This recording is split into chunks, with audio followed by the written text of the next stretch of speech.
Well, thanks very much, Jeff. Great to see all of you here. What a lot.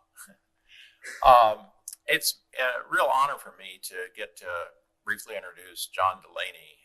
He's an amazing person, as you'll see and hear. He's a geologist, and you might think CENIC and geology, what's that got? I mean, class, I guess, sort of like geology. But, you know, he started in the Galapagos. He got his PhD from the University of Arizona and has, to my mind, just had such an adventurous life. He's had all kinds of seagoing expeditions. In doing so, I think, came to realize that what we do with fiber optics could revolutionize oceanography. And so he started out almost 2 decades ago, at least, thinking about, could we use the kind of fiber optic cable that we live on to be a science telescope or an instrument to understand the oceans on a persistent 24/7 basis instead of just going out in ships ever so often.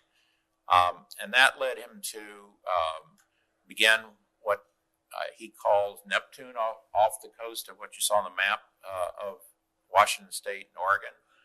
And I first met him in Puerto Rico in the early 2000s at an NSF conference on how you would imagine funding that. Very complex. In 2005, just as the Cal IT2 building was open, John did the Visions 05 cruise, in which we got the first real-time video from the ocean floor broadcast into the auditorium at Cal IT2, and actually able to converse back and forth. And then as the fiber optic got laid, and he'll show you, it's an extraordinary engineering achievement. This came to be known as the regional scale nodes, and it's working. It's produced an enormous amount of new science and so forth. I'll just end by saying that John just is such an amazing combination of not just science, not just engineering, but the humanities and understanding the incredible importance on this water planet of the oceans to our past and our future. He's a poet and one of my real heroes. So, John, talk to us.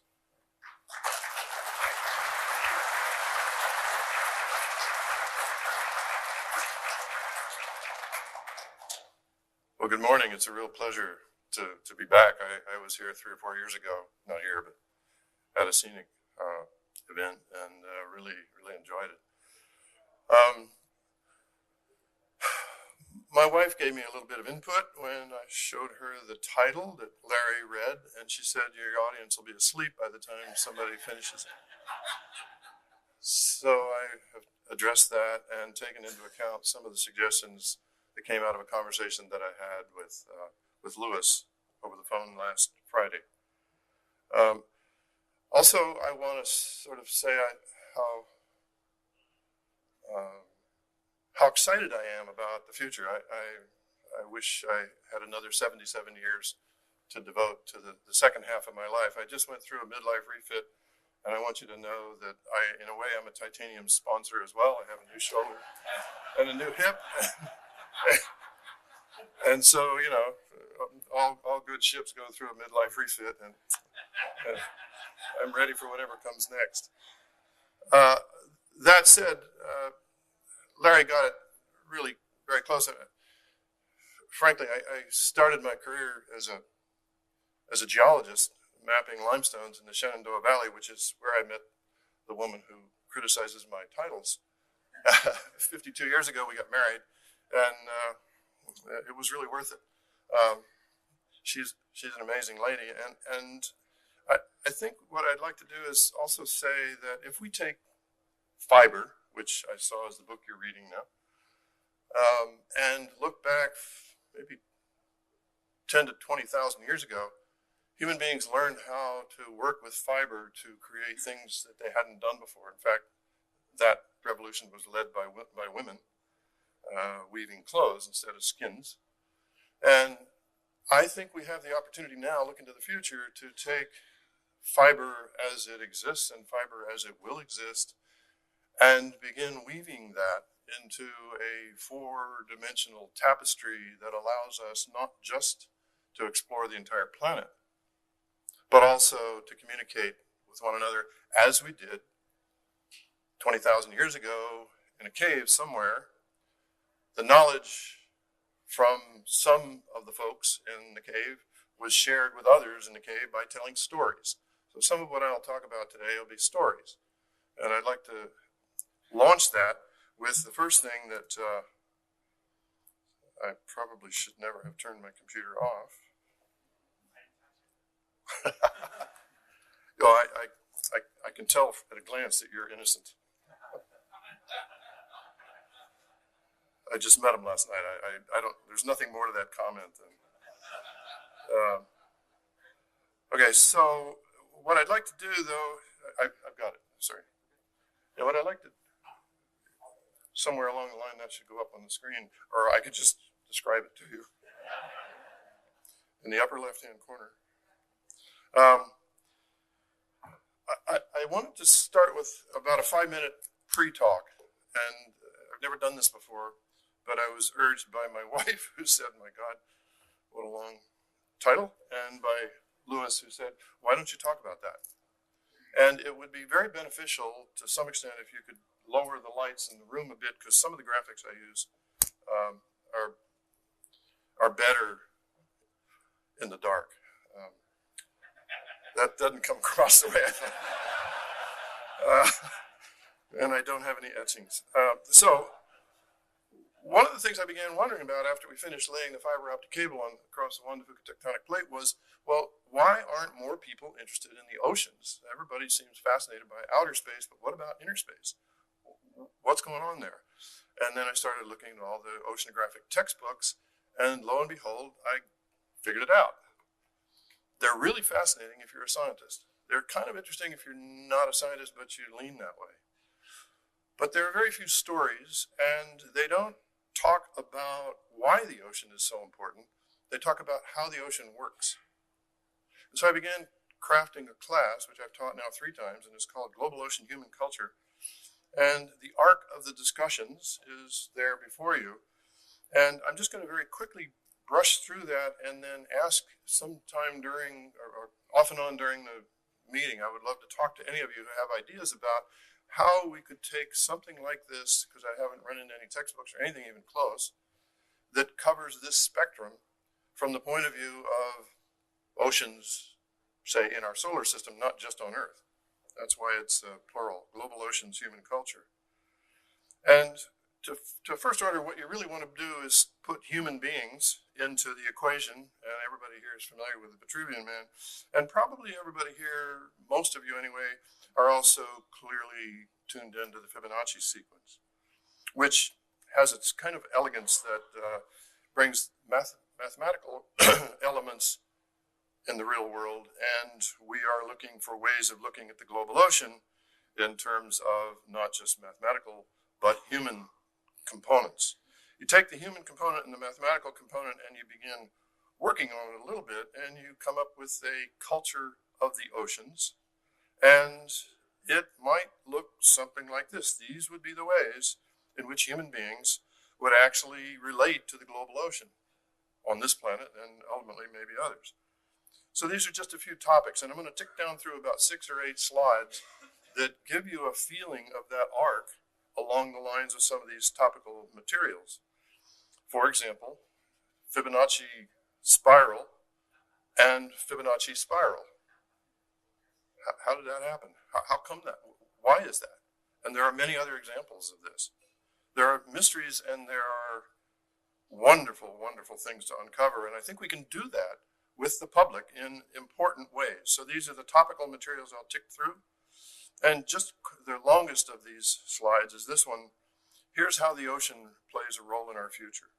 It hosts the world's largest ecosystems and it dominates global climate. Remember, there's more heat tied up in the upper 2 meters of the ocean water than there is in the entire atmosphere. So if you think the atmosphere is what it's about, it's the messenger from the ocean, which is the engine, to the occupants of the continents. That's a way of looking at it, I suppose. I've overstated that by far. It's a growing role. The ocean has a growing role as a source of living and non-living resources. Coastal regions are where the world lives to the first order, and it's going to increase. Open seas are key to the global trade. That has lifted close to 1 billion people out of poverty over the past 25 years. Global trade may not sit well with some, but it is here to stay. And security, by the way, is a factor. It's vital for human well-being now, and it's going to be far more so in the future. And then finally, sources of sort of natural hazards are things that we need to begin to understand much better. So that's kind of the roles. Well, you can tell, I empathize with this dude. He doesn't see the ship in the distance on the left, but he does see the sharks and the storm, and this is a bad news. And the title of this, by Winslow Homer, is The Gulf Stream. And here is what someone else did with the Gulf Stream. Is a dude you all know, and he figured this out while he was working for his brother in the shipping business. Ships took longer to come to the States than they did to go home. And then everybody knows about this lady, but I love her statement here. If there's poetry in my book about the sea, it's not because I deliberately put it there, but because no one could write truthfully about the sea and leave out the poetry. We have stories and stories and stories. Talk about stories. Origin stories are always something of fascination. Anywhere you go, any group has stories about their origins. Some of us now think we know something about the history from science, but it's a complicated origin story, no question about it. And the complexity of the global ocean is unbelievable. I've shown about less than 10% of the total number of processes that operate in the surface ocean. And they don't just operate, they interoperate, meaning that the complexity is a function of n factorial, where n is indeed the number of processes that interact with one another. Change one, you change the others. And there are other ways of looking at the ocean. We have had our stories, we have had religion, we have had ways of looking at things and ways of imagining where the gods and the goddesses came from. And there are folks who actually felt they could control the oceans in interesting ways. So we have a history as a society and as a culture of dealing with this. Now, Sir Walter Raleigh was a practical dude. He fell out of favor after a while, but he did at least say this: whosoever commands the sea commands trade. Whosoever commands trade commands the riches of the world, and consequently the world itself. Well, just as a glance, this is global commerce, and it's underpinned, that this happens at the surface of the ocean, it's underpinned by fiber optic networks on the sea floor that exchange trillions of dollars every week. And there were fights. This is this is the way the folks in the old days used to fight one another. It was a sort of a direct kind of thing. You just rammed. You had folks that rode for you, and they weren't just folks; they were slaves. And you could get up to 9 knots, and if you hit another ship amidships, it wiped it out. And everybody knows about Greek fire, the projection of power in the ocean.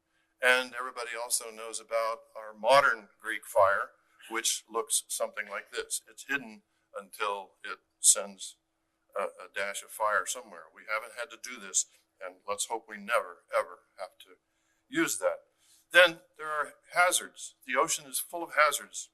Everyone recognizes the tsunami effects in Japan, 2011.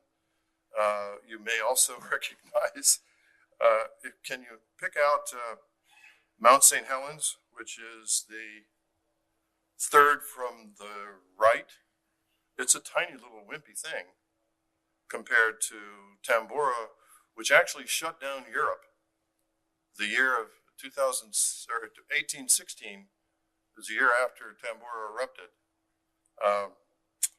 And hundreds of thousands of people starved to death in Europe, the other side of the planet. Tambora is in the Indonesian arc. And that's small potatoes compared to the Toba eruption. And then there are surprises from outer space. We are now tracking many, many of these. And so this is kind of, we have the potential to share what the ocean is about and what the ocean gives us and what the ocean threatens us with and what the opportunities are. So I'd like to talk about that with any of you that have an interest, because I'd like to transition this to something that's much more accessible.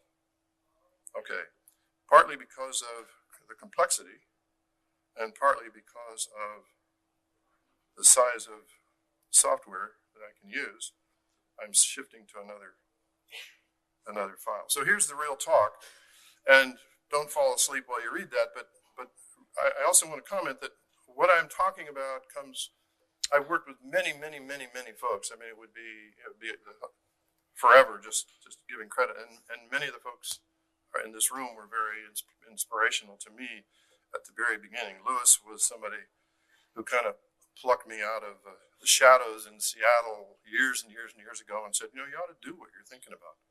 So anyway, here is my answer to my wife. These are the things we want to talk about periodically during this course. We've just talked about the global ocean. I want to talk about being there without being there, about writing the exponent, and about are we alone? And to some extent, I'm going to try hard to weave these things together in some sort of a tapestry, and I'm not sure I'll be successful. That's really a bad choice of color, but I didn't want to repeat any of the others. Okay.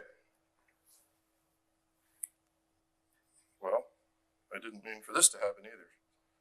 So,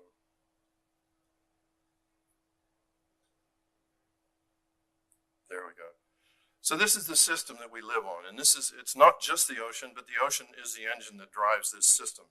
And this is our challenge, plainly and simply, to optimize the benefits and mitigate the risks of living on this planet. And it basically consists of two energy sources. Solar energy, which you all know and love in Southern California. We don't see much of it in Seattle, but we read about it in the papers. And all of these factors are driven largely by the energy from the sun. There's another source of it. I'm going to move on past that. There's internal heat in the ocean that actually, in the planet, that actually deals with a lot of factors as well. And I just showed you this, but the internal energy is, in fact, plays off against the solar energy. And it does things like this. Finally, there's the human element, which is added in the last 200 plus years since the first industrial revolution, which was driven by steam, I might add, and power. We need to drive the next revolution with steam as well instead of STEM. I want to put in a word for STEAM. A is for arts. We don't want to have 7 million code monkeys who have never done anything else other than that.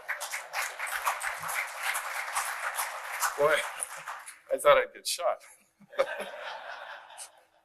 Yeah, I'm a simple country geologist. I started mining, never mind. Anyway, so, but this is a factor, and the solutions are the complex relationships that exist in the ocean are ecosystems, and it's a four-dimensional, ever-changing, four-dimensional tapestry of ever-changing ecosystems that are forever moving with respect to one another in 4D, and there's 20 to 60 variables per patch of ocean. And so understanding that is really a challenge. But marine ecosystems are kind of what it's about. And here's some of the ones that are beneath the ocean. So I just want to step back and say, well, the importance of the oceans, just take a quick look at this. And this is a crude figure in modern imagery, but notice the timeline in the lower left. Notice the color, blue is warm in the ocean and red is red is warm and blue is cold. And so you can see the El Nino, La Nina cycle playing out. And then on land, bright green is growth of vegetation and dark or brown is dieback. If you think of bright green as growth of food, then the ocean is directly linked in some way. You can see clearly. If you look, for instance, at the Horn of Africa, the only time the Horn of Africa goes deep green is during the El Nino, La Nina cycle, half a planet away. If you think the ocean isn't crucial just because you live in Iowa, it ain't so. So this is one of my favorites. The youngest rocks on the planet are in red. The oldest rocks on the surface of or on the bottom of the seafloor are in dark blue. They're 200 million years old. The planet is 4.5 billion years old, it's about 22 times older. So the ocean's floor is turning over all the time in plate tectonics. And what you're seeing is the mid-ocean ridge in kind of sketched in red. And here are the tectonic plates at the same scale folded in. So the movement of these plates is what sets in motion much of what happens. Now, I want to emphasize that that's the mid-ocean ridge. I'll talk about the mid-ocean ridge. That's where we're going for a portion of this talk. And in case you don't understand plate tectonics, just take a look at this lava lake in Urda Ala, and you begin to get a feel for how plate tectonics works. That's lava on the surface, pulling apart, hot molten rock underneath, so you can sort of see plate tectonics playing out in a microscale here. But you do get the feeling that this has been going on at least since maybe 3.8 to 4 billion years, about the time life began on the planet. Some think life started on the seafloor, by the way, associated with underwater volcanoes. So the global ocean is recognized by almost everybody as the essential life support system of the entire planet.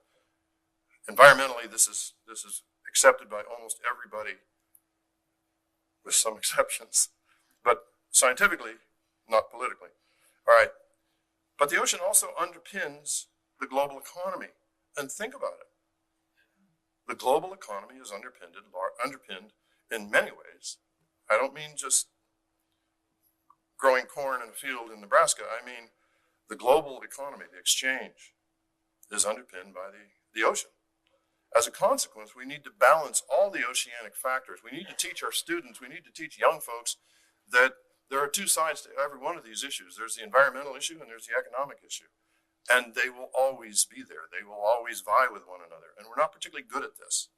So Jeremy Jackson, who has been, I think, not so much in jest, has been called Dr. Doom, pointed out that the ecosystems in the marine environment were declining very seriously by the 1990s. And he was roundly criticized by a number of his colleagues.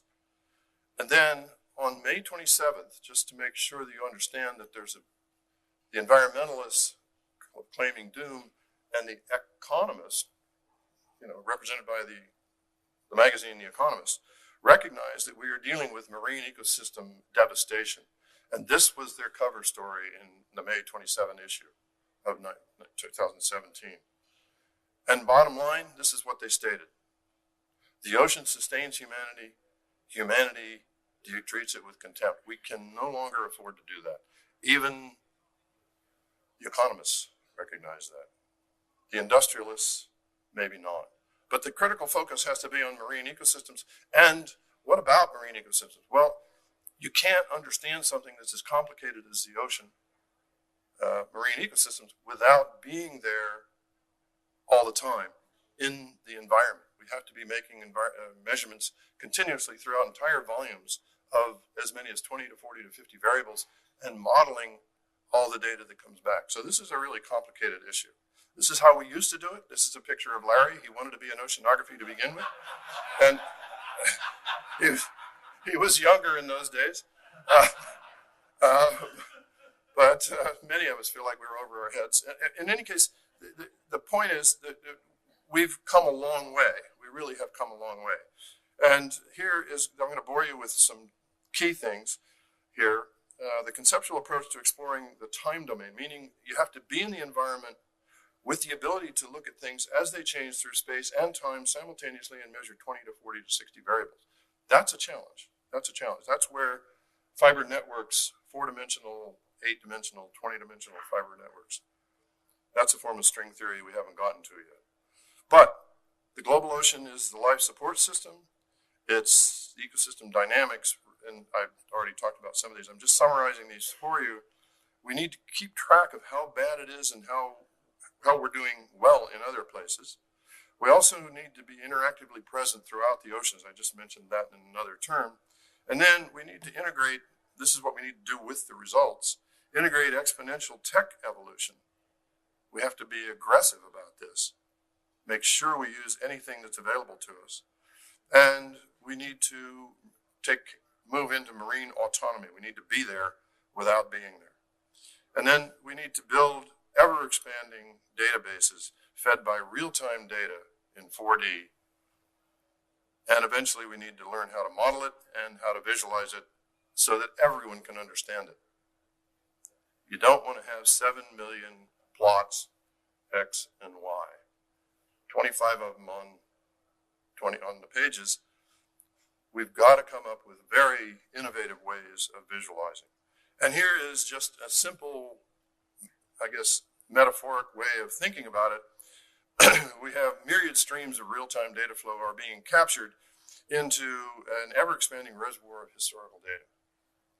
And that's a globally accessible archive. I realize this is just a metaphor, but after all, forgive me for this. What's a metaphor? If you can't use it, all right. So here is what the National Science Foundation did. They put $386 million on the table and said, okay, enter the ocean and stay there for 25 years and do something with it. And we went to different sites. The circles are places where there are satellite links. The little box there on the west coast is where we went with a fiber optic network underwater. And this shows you the mid-ocean ridge system. And I want you to understand where we're going. I want to introduce you to this. The mid-ocean ridge system is erupting somewhere all the time, I'm sure. Maybe in many places. It's coming apart at about the speed that your fingernails grow. And molten rock is welling up between the plates, forming new seafloor. That's how it works. 16 centimeters a year off of Easter Island and about 1 centimeter a year off of Iceland. But here is the Juan de Fuca Ridge, and here's what I call Axial Seamount. We all call it Axial Seamount. And that little box in the middle is the caldera, and it's at the boundary between the Pacific Plate and the Juan de Fuca Plate. So those two plates are constantly pulling apart, and the caldera is also operated on by magma from below, molten rock below, that's rising and falling and rising and falling based on heat, molten rock coming from below like it does under Hawaii. But when there's an eruption, the magma chamber drains because it flows out on the seafloor. So this thing does this while it's doing this. Oh, by the way, there's a cable out there, and recognize that little square box on top near the caldera, that's called primary node 3B. You'll see that again. Oh, I forgot to mention, Axial has erupted 3 times in the last 2 decades, and it's scheduled to erupt again sometime in the next 4 years. And these are the instruments that we have hardwired on the seafloor inside that caldera. And it's a quick overview of where they are and what they are. Seismometers. We even have a cable to a camera, which I must say, I don't know Larry really well, but the most excited I've ever seen Larry is when he was looking at live video in Atkinson Hall. Here on campus, and it's pretty exciting because typical Larry, we all have, some of us may even have something that size in our institutions. Larry's has the whole wall, and we were showing things from the seafloor that was really the scale of the front of this room. It was unbelievable to have that experience with Larry. All right, here's what's the backdrop of that. The cable is in place. It's, for those of you that are sort of technically engineering oriented, it's about 900 kilometers, 10 gigabit per second bandwidth, 8 kilowatt power, and there are of order 150 now instruments, and we're getting the Germans finally came to the table 3 years ago and put a couple $1 million into new instruments. So the whole outfit is open for business thanks to NSF, who did the initial. Now, underneath, I want to show you what we know. That you know that we find oil by using these kinds of profiles. They're called multi-channel lines. We ran them over the top of Axial Seamount, and I've just inserted them where they were located. And it tells you where the magma is down below. So we not only know that the magma erupts, we know what the magma chamber actually looks like. And the bright red part is where it's all lava, or all, we call it magma, below the surface. And the yellowish parts are part crystal and part magma. So seismic energy goes through those in very different ways.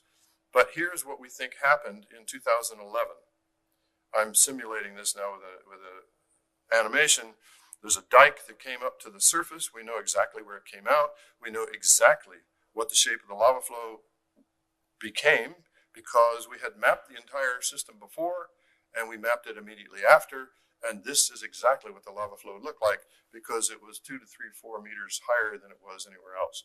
Our colleagues at the Monterey Bay Aquarium Research Institute, Dave Caress and Dave Clegg, did this work and it's been published, and they've been very, very generous with their information. So that's the 2011. Here is the 2015 eruption. And just ignore the two boxes and look at the part that's right above the words axial eruption. That's the increase of earthquakes until on the 24th of April, the number went through the roof. Thousands and thousands and thousands of earthquakes all together. And then after, you see it where it's May 1 to August 1, it dropped off to almost nothing. Notice the scale there is very different. And the other thing, for those of you that are slightly nerdly and maybe budding geophysicists, notice the tidal cycle versus the earthquake count. What do you think is triggering the earthquakes? We're finding out things here by being on site with real-time data flow. We're finding out things we didn't know before. And here is something put together by my colleague, Will Wilcock. And I just want to share this with you, if I can. Whoops, I may not. It shows when all the earthquakes came together, and it takes a long time to do, so I'm going to keep going. What happened during that August 24 date moment was in 12 hours, the seafloor dropped, I think you can see here, it dropped almost 8 feet.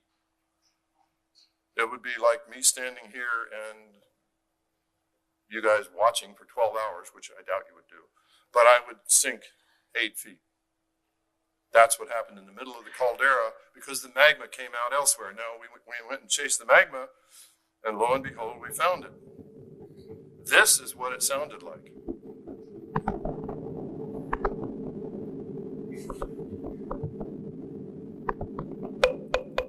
Those are not earthquakes. Those are explosions of lava coming out on the seafloor. We had never heard this before. We're becoming more and more knowledgeable about what happens a mile down underwater when a volcano erupts. Now, I have to modify this slightly, so please bear with me. You've heard enough of it, and I want to move on to the next. There we go. This isn't too bad. All right. Now, see the blue dots appearing down here? Those are all earthquakes. The red dots are the explosions. So the earthquakes were taking place under the caldera, and some of the lava, a lot of the lava, was coming out well to the north. We didn't know that either until we ran this project and found the loud noises which were showing up both on the seismometers and on the hydrophones that we had in the water. And then off to the right, those brightly colored patches are where the lava flow came out on the seafloor. Some of it almost as tall as the Space Needle. I mean, they're big lava flows. Now, here's the history going back to 1998, where there was a big eruption in 1998, and the seafloor fell 3 meters, and then slowly build up. And this is work done by Bill Chadwick and Scott Nooner. And then in 2011, it dropped to almost 2 meters, and there was another eruption, which I showed you the lava flow of. And then recently, it built up until 2015, and then dropped again, almost the same amount. Now it's building up again, and we don't know when it's going to erupt because it depends on what that slope looks like. And that slope, the blue line extended by the green lines, is varying. We don't understand this. It's, I won't make any bodily analogies, but it's inconstant, put it that way. Some of you extended that to another interpretation, which I certainly didn't think about. So the camera that turns Larry on, if you want to know what turns Larry on, when he sees something like this, that's a picture of the camera and a picture of the structure we call mushroom. And the little white box is the one that you're seeing the flow. That's 230-degree water flowing upward. And the rock will grow and grow in real time and then fall and grow again. It's like having a rock garden, except the rock garden actually grows. It's kind of cool. And then all the animals in the background are eating the products of the warm fluid that has nutrients in it that's coming up from below the seafloor, and the interface between that and the cold seawater, which is full of oxygen, is where they make their living. And some of them are symbiotic. They can't make a living on their own, but they have microbes inside them that make a living. It's a long story and very interesting one. Here, though, I decided to play a game. I'm going to the next part of the system. Go back to same image so you're aware of. Okay, I wanted to play a little bit with the time-lapse camera. We have about 6 months. You see from in the middle of there where it says July 20, November 2015 to July 20, 2016. One frame every 3 hours. We have real-time high-definition video every 3 hours for about 14 minutes. But we took one frame, and that's what's in the right-hand side. And rather than just show it to you, I thought I would take music from Rimsky-Korsakov, the famous oceanographer, who was fascinated with bumblebees.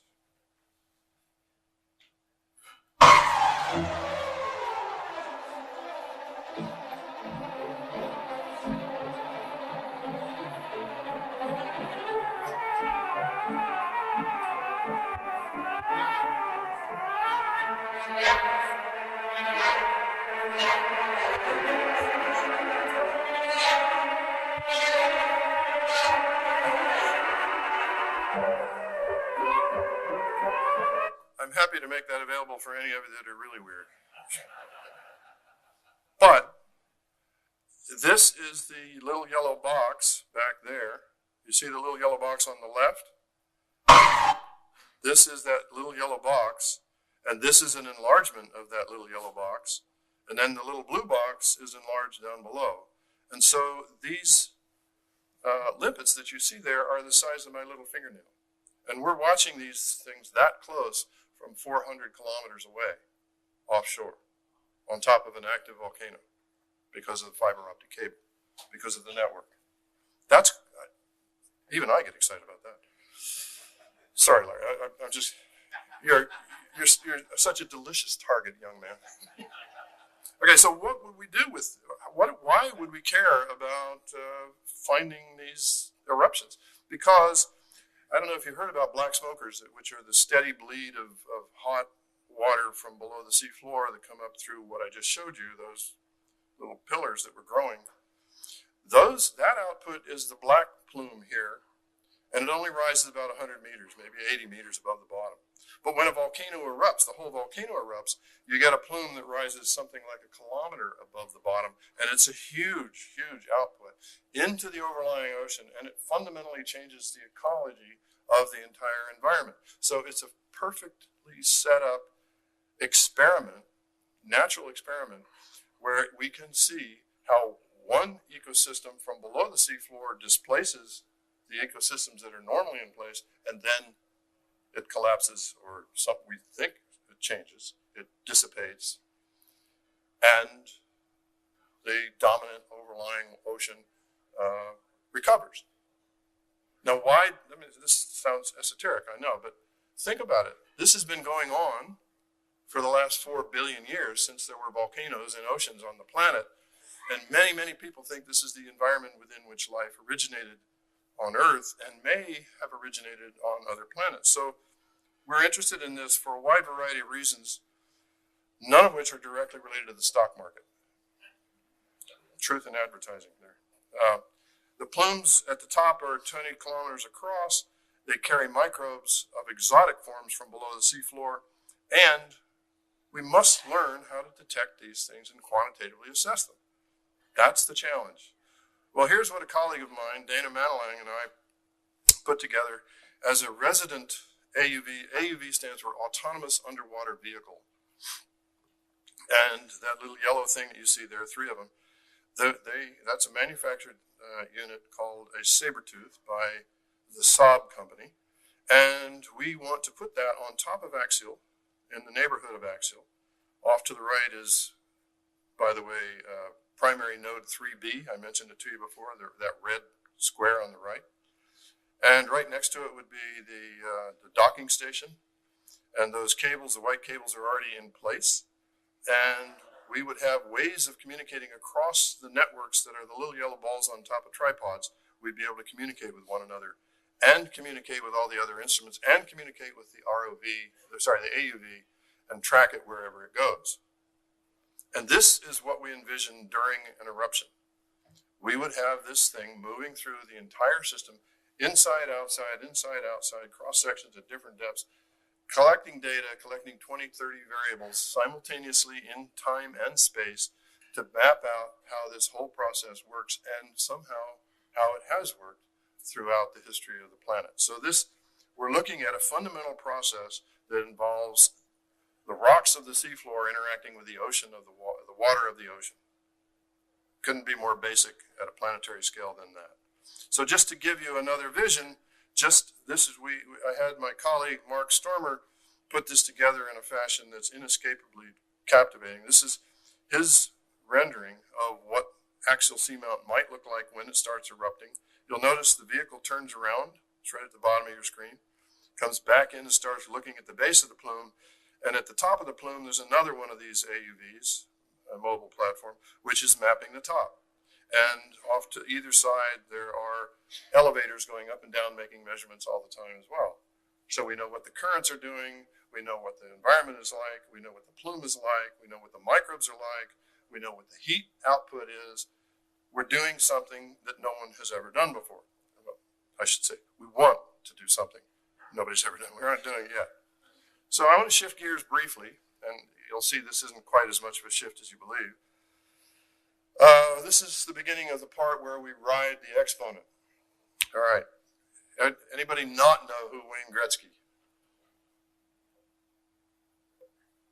Here's Wayne Gretzky. Somebody asked Wayne Gretzky, well, how come you're such a good hockey player? And he gave advice that's good for all of us.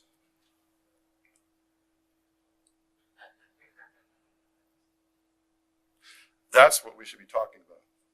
The next 20 to 50 years is crucial. Where are the pucks, not one puck, but pucks, going to be, and who's going to be involved in moving them and scoring? Well, this I took from Time magazine, but they had been significantly influenced by Ray Kurzweil. And he gets a lot of credit for, in my book, for pushing the envelope of what people are willing and can think about. But everybody knows the curve, and we don't want to need to look at the details, but I do want to point out that Moore's law works for computers. But there's a Moore's Law curve for other developments as well, genomic analysis. But look what happens when there's a transformation, a discovery of some sort, and all of a sudden Moore's Law is kind of the slow approach. And look what's happened over in 15 years, what's happened to the cost of sequencing a genome. And it's off the screen now. We will soon be able to go to sea with instruments that we can move through the water, maybe 20 of them in a flock, all measuring the metagenome immediately of the environment and all communicating with one another, feeding back information about the four-dimensionality of whatever the ecosystem is that we're interested in looking at. This is kind of exciting in my view. Oh, by the way, there are similar curves for other kinds of things like nanotech. I can't go into much of it here, but I just want to point out that these carbon tubes, nanotubes, and other kinds of fiber are being used now for the hulls of airplanes and for the hulls of deep submergence assets. Pretty soon, we will have the ability to have extremely intelligent machines, probably, on board a platform that is in the ocean. It will have the ability to do genomic analysis in real time and figure out where all the carbon is. It will also have the ability, through nanotech developments, to take whatever carbon it needs to build whatever it needs to repair itself in real time. So we're going to have something that's going to be verging on not robots, but these will be orgobots. They're going to be partially organic. It's going to be kind of interesting. This is not tomorrow, but where is it? If you look at this, and I feel a little bit like, bringing coals to Newcastle by coming to a group like you folks, and, me being a simple country geologist. But to some extent, you all recognize the nature of a curve, and the curve has an exponent that may not be constant itself. The exponent may be changing. And how do we predict that? So predicting the future is, predictions in general are a problem, especially with the future, as Yogi Berra said. So this is a way of looking at it. Let me stop that for a second. If you think about Lake Michigan's volume in fluid ounces as about the same as the brain's capacity in calculations per second, the computing power doubles every 18 months. At that rate, you see very little progress for a very long time. And then, remember we started in 1941, and then, bing. That's what we're facing. Students need to know this. Citizens need to know this. Everybody in our entire society globally needs to understand what we're facing in terms of the rates of evolution are changing. Now, I want to overdo this, and I'm so sorry because most of you think, well, who's this geologist talking about stuff? But here's where the increase in current technological ability across the board, not just computers, in 5 years at a doubling rate. 32 times better. But in 10 years, 32 times better is only 3%. And most of the students that we're teaching in the universities are going to have careers that are 50 years in time. How do we teach young folks, even ourselves for that matter, what do we teach young folks to prepare them for a world in which no one has any idea what it's going to look like in 2050? That's a challenge. And I think you folks need to be involved in it because you are essentially the storytellers in the modern cave. You have the channels of communication. You have the ability to reach many, many caves, so to speak. And the stories told through the networks that you control are extremely important. So read the second paragraph, not the first. Klaus Schwab in 2016 said, and these possibilities will be multiplied by emerging technology breakthroughs in fields such as artificial intelligence, robotics, Internet of Things, autonomous vehicles, 3D printing, nanotech, biotech, materials science, energy storage, and quantum computing. That's what we're looking at. It's an industrial revolution that is, we got to have steam. We can't have just STEM folks. Forgive me for vying against that. So what might happen? I'm almost done, folks, so don't worry. What might happen in the future to ocean exploration? We can build orgobots by the thousands. So we'll have broad spectrum evolving sensor capabilities, many of them based on fiber sensitivities, tens to thousands of highly intelligent adaptive platforms, mobile adaptive platforms, highly intelligent, operating in many different scales. That is global ocean to Back Bay. I want to make sure that you do understand that this is called the right connection, this meeting. It's the right connection on the left coast. And the left coast is the one that is actually on the shore of the only ocean on the planet. All the others are back bays, the Atlantic, the Indian Ocean, they're just back bays. You are on the left coast, and you have the right connection to develop a lot with regard to this, okay? So real-time communication, optical, acoustic, other. I'm not suspending the laws of physics, but, you know, once you have dove in Alvin many times, you begin to realize when you look out the window when the lights are off, there's a lot of communication going on deep in the ocean using light. Light. We don't use light much to communicate over tens of thousands of kilometers because it doesn't penetrate unless you have thousands of little units that can communicate with one another for over about a half kilometer. So I want to emphasize the last one, the in-situ auto repair and replication. That would be cool. So these are one of our strategies, is to take maximum advantage of all of these as aggressively as we possibly can. This is where we should be putting our energy. We should, I don't want to say anything political, but we should. So genomics, this is what's going to happen in the world of marine robotics.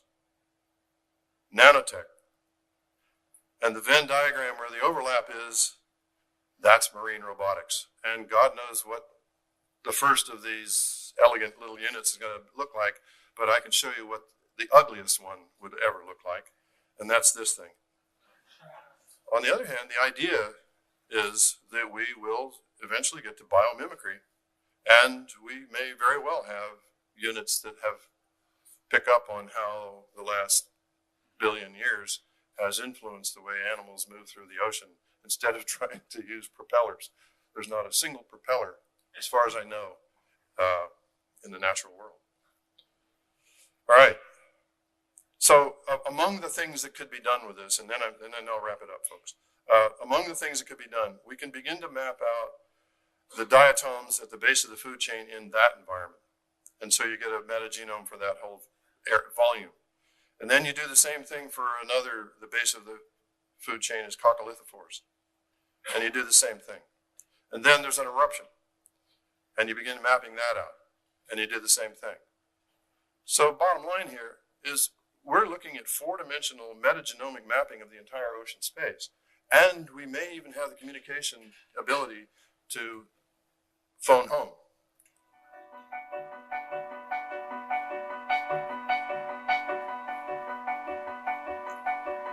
These are robots flying in formation.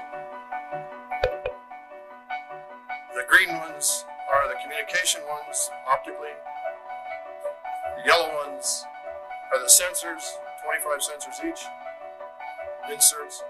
And the red ones are the navigation box. And this is why I asked to have the lights turned down. It's really sad, but this is a really good video. But it's imaginary. What I would like to be able to do, 10 years from now is come back with something like this working offshore with fiber optic communications, and we are sitting in a theater and, oh, thanks, can you get the bright lights down too? I'll bet somebody knows how to do that. And we're sitting in a theater of the round, and we have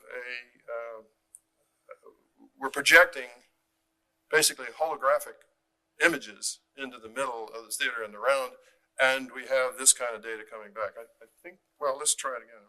It might work.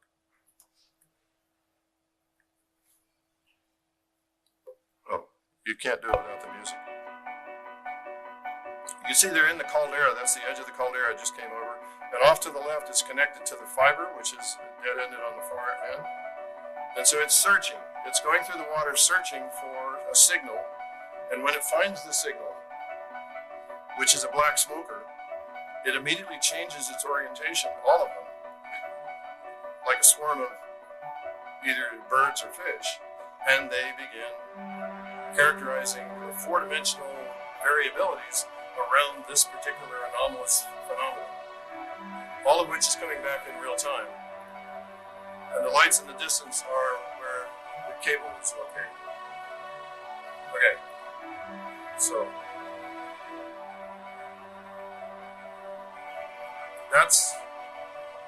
I think if we can begin sharing things like this with kids, they'll get excited.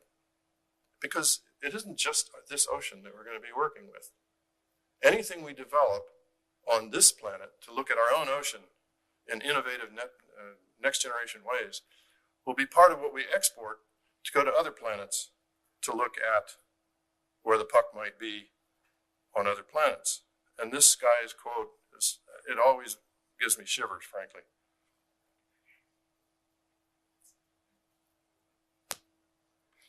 So our neighbor, closest ocean, everybody knows something about Europa at this point, but how much do you know about Enceladus? Enceladus is even more fascinating in some ways. I hate to say that because some of my colleagues would shoot me for saying that. But here's Saturn, there's Enceladus venting, and it's venting fluids that are salty and they have silica dissolved in them, so there's some sort of hydrothermal system down there that is part of the ocean chemistry. This is what we could have on the seafloor with a fiber optic cable, and we could be developing all sorts of things in a natural laboratory that we would be sending off in the lifetime of our kids, for sure. So I don't know if I've if I've woven these together in any meaningful way, but obviously we haven't answered the last question. And we probably won't, but you should know about the Fermi paradigm. Jill Tarter is the person who has popularized it the most. She's the lady that was used for, in the Contact movie that she was played by, what was the name of the young lady who played it? Jodie Foster, yes. Anyway, the idea is that if there are so many stars and so many galaxies, where is everybody? And her conclusion is that we're the first. So to end, I'd like to end with something from my favorite poet, Basho, Matsuo Basho. In 1689, he wrote this poem on a travel log called Oku no Hosabiki. And it's about the ocean, turbulent the sea, stretching across the Sato, the Milky Way. So what do you get from that? The ocean is turbulent, therefore it's been stirred by a storm, but the clouds are gone, so the storm has passed. The other way of looking at it is some people think that Japanese are much more turbulent inside, but very placid on the outside. I don't think that's true. But there are many ways to interpret poetry. And he, I think, was the master. If you have not read anything by Basho, you really have handicapped yourself for true enjoyment. So he's juxtaposing the Milky Way against the turbulent ocean and our ocean, the background. And it's a story, it's just one story. And what I'm advocating is that we use the networks that you folks are experts at. We use all the connectivity, all the ways of doing this, all the science, and we multiply the stories, and we begin talking, and we begin talking, and we begin talking. And we share these stories with a goal in mind for everybody to recognize how crucially they are dependent upon the ocean in every way. Thank you very much.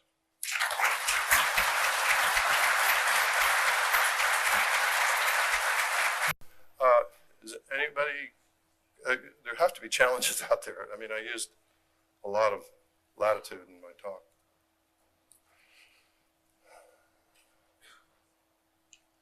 There is only one sector of the population that's missing here. It's those under 20. Sorry, some of you look really young, but not very many of you.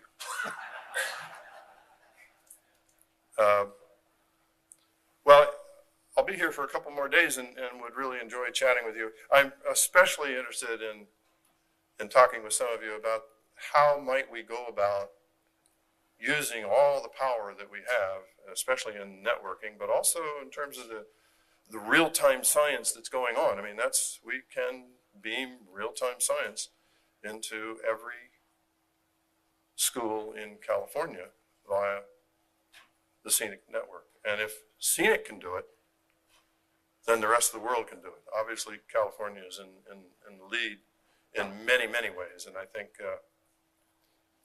that's one of the reasons I'm so excited to be here. Is I feel like you folks are at the forefront. Not a single question. I have a question. Can you speak up loud? Yeah, good morning. My name is James Neal. I'm with ILS in Washington, D.C. You mentioned not, and speaking of Washington, D.C., you mentioned not wanting to touch on the political. Could you just briefly talk about your experience with those who deny certain things regarding climate change and the importance of science to the future? If I were to be as circumspect as you think you just were, which you were not, I would say, gosh, sir, I don't know. But,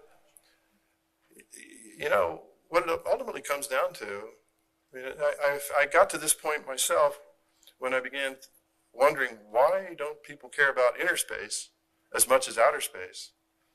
And it dawned on me, you remember the old Pogo cartoon? All of you are old enough to remember Pogo.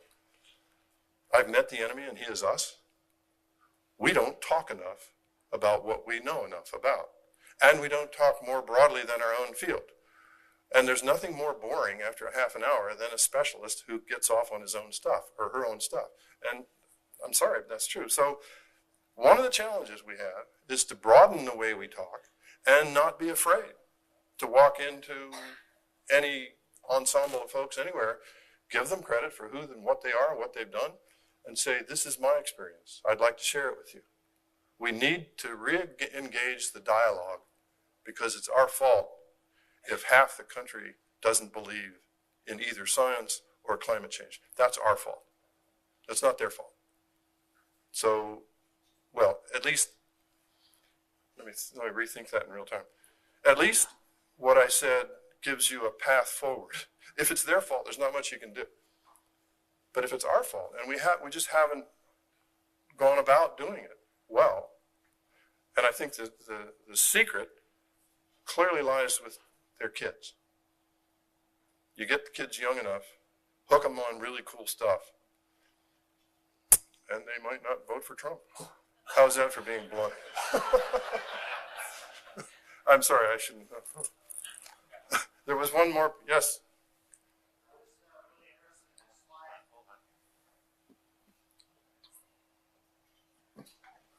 My name is Gary Glazer. I'm a network engineer who also is interested in a lot of what you presented. And that slide where you showed the tide cycles versus the eruptions, I was wondering if you ever overlaid the solar minimum and solar maximum over the top of the tide cycles and El Nino and El Nina to see if there was any correlation there. No, but I'm sure some oceanographers have, and I will try to get an answer to you within 24 hours. It's an obvious and important thing to do, and I know a number of my colleagues would have gone there. Yeah. In fact, I'm having dinner tomorrow night with Margaret Linen from Scripps. She's the director at Scripps. I'm sure she would not say she runs it, but I will ask her, and she's almost certainly capable of knowing. And will you be here Wednesday morning? Please come up and see me, and let's exchange contact information. I'll get you the answer. Or, if not, I'd like to co-author the paper with you. Anyone else? Yes. Oh, hold on. Mike's on the way.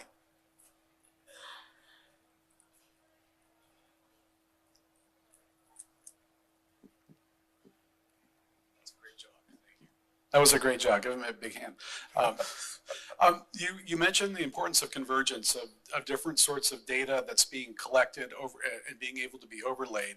The first thing that made me think of, other than being excited by everything that you presented, is that there's so many people collecting data.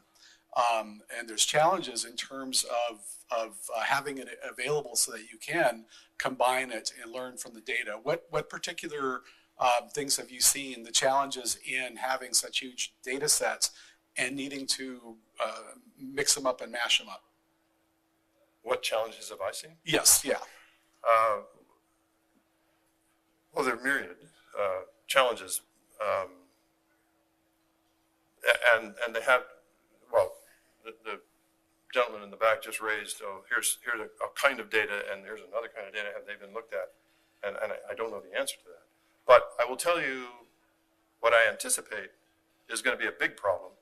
And I would love to have feedback on this. When we get that AUV, that autonomous underwater vehicle, living on top of Axial, we'll be running it about once a week around doing its stuff through the water column on a lazy, easygoing, laid-back approach until the volcano erupts.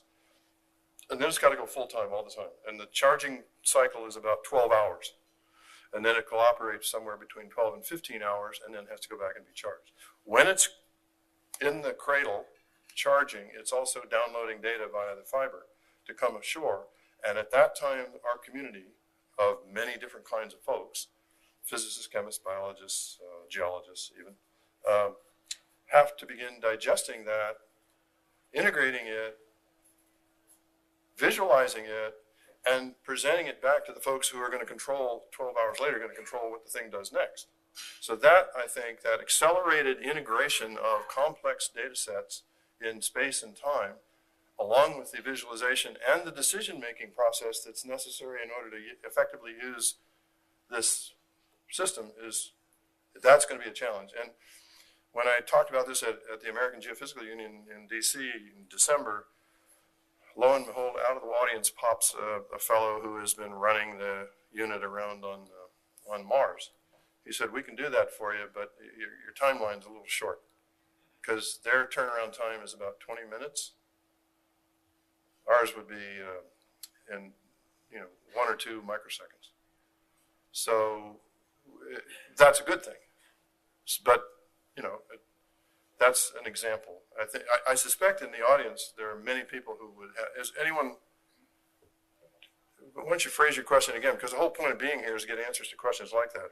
Phrase it again so that everyone hears you. Test check 1, 2. The question is there's a huge challenge in terms of being able to crunch a lot of data, especially dissimilar data that's being collected, not just in any particular place, but in this idea of convergence and looking at different disciplines and mixing that up. And that's something that I've seen on a micro level as a challenge. And I was thinking about all the big data sets and places like NCAR in Boulder, the National Center for Atmospheric Research, which is atmospheric research, but constantly crunching all this weather data and trying to put it together. What I was thinking is that curve going up, being exponentially a growing knowledge, but also needing to keep up with our tools to be able to utilize all these dissimilar data sets. Well, in fact, what comes to me while I'm listening to you the second time around is we're going to be doing real-time genomic analyses. Now that is considered to be a serious big data problem. But that's only one of the many threads, the myriad threads of what we're trying to weave into this tapestry of understanding. And I think, there's a serious problem. It's a very serious problem. So that's all the time we have, sorry Mount, all the time we have for questions today. Let's thank our speaker again. And